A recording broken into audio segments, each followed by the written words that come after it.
আসসালামু আলাইকুম প্রিয় শিক্ষার্থী বন্ধুরা, তোমরা কেমন আছো? নিশ্চয়ই ভালো আছো। আজকে তোমার অনলাইন ক্লাসে অষ্টম শ্রেণীর বিজ্ঞান বিষয়ের একাদশ অধ্যায়ে আলো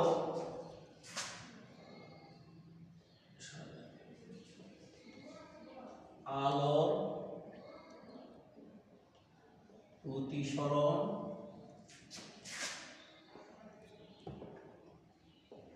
ও এর বাস্তব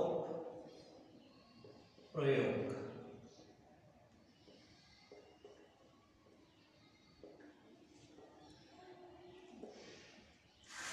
তো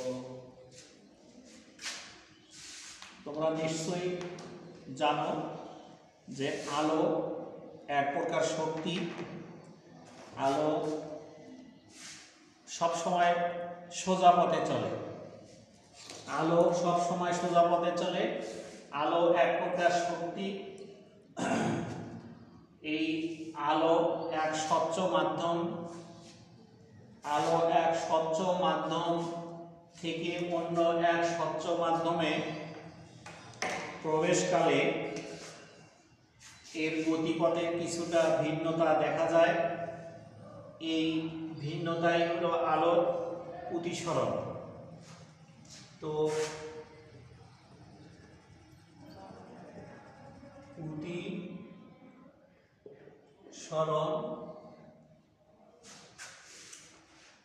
আলোক রশ্মি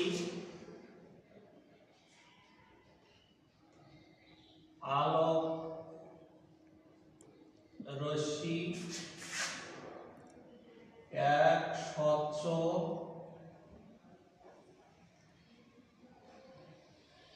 মাধ্যম হতে আর এক স্বচ্ছ মাধ্যমে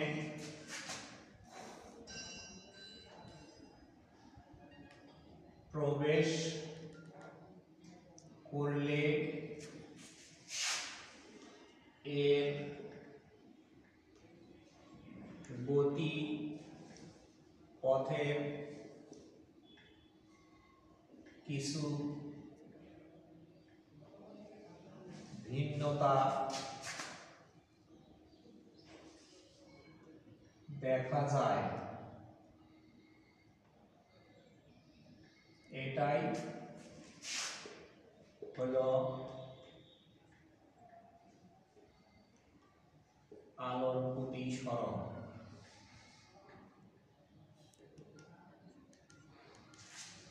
প্রিয় শিক্ষার্থী, তোমরা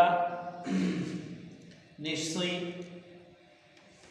জানালার গ্লাসের সামনে দাঁড়ালে কিছু ছবি দেখা যায়, যে ছবিটা স্পষ্ট নয়। আমরা আয়নাতে যে ছবি দেখি সেই ছবির মতো অত স্পষ্ট ছবি দেখা যায় না। এইটার কারণ হলো এই গ্লাসে প্রলেপ না থাকার কারণে গ্লাস স্বচ্ছ, এই কারণে আবছা ছবি দেখা যায়। আর আয়নাতে প্রলেপ থাকার কারণে এটা স্পষ্ট ক্লিয়ার ছবি দেখা যায়।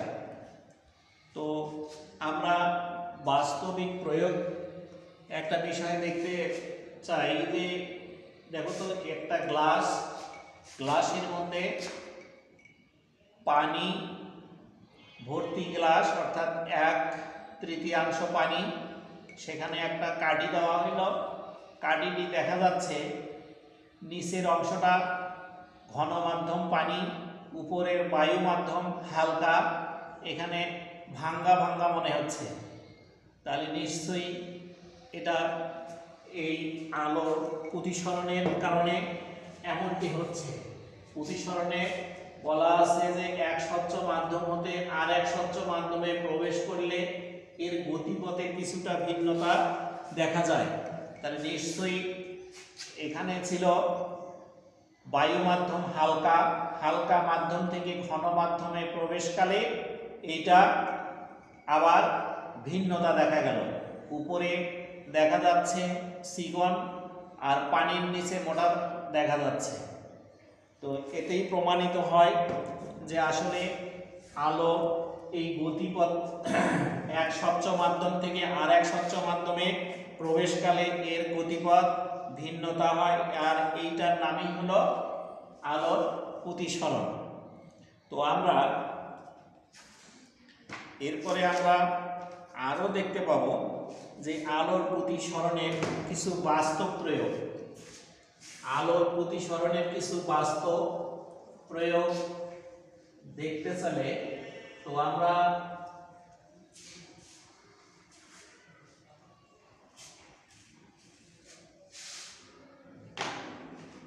যে পুকুর পাড়ে পাকা সাত বাঁধা পুকুরে যদি কিছু পিচ্ছিল অংশ দেখা যায়, তো মনে হচ্ছে যে আসলে কাছাকাছি কাছাকাছি পানিটার কাছাকাছি হয়তো পাকা জায়গাটা, কিন্তু আসলে কাছাকাছি নয়, দেখা যাবে অনেক নিচে। এটা দেখতে পাই। তারপরে মাছ শিকারের ক্ষেত্রে যখন আমরা পানিতে আলোর মাছ ধরতে যাই, এই আলোর মাছ ধরতে গেলে যেখানে দেখবো যে মাছ দেখা যাচ্ছে অথচ মাছ আসলে ওখানে নাই, মাছ আরো গভীরে থাকে এবং আরো দূরে থাকে। তো আমরা পোষা দিয়ে বা কাস্তে দিয়ে যেভাবেই মাছটা শিকার করি না কেন, তাহলে আমরা করব আরো গভীরে বা আরো দূরে। তো এভাবে আমরা এগুলা হলো বাস্তব প্রয়োগ। তো এই বাস্তব প্রয়োগ আলোর প্রতিসরণ এগুলার মাধ্যমে আমরা বাস্তবিকভাবে স্মরণ করতে পারি। তো প্রিয় শিক্ষার্থী বন্ধুরা, তোমরা নিশ্চয়ই এগুলা একটু দেখবা এবং ফলো করবে এবং সুন্দরভাবে জানতে পারবে যে আলোর প্রতিসরণ কি এবং এর বাস্তব প্রয়োগ কি কি। তো ঠিক আছে, ভালো থাকো, সুন্দর থাকো, পরবর্তী ক্লাসের জন্য প্রস্তুতি নাও। এ বলে আমি আমার ক্লাস আজকে শেষ করছি। আসসালামু আলাইকুম।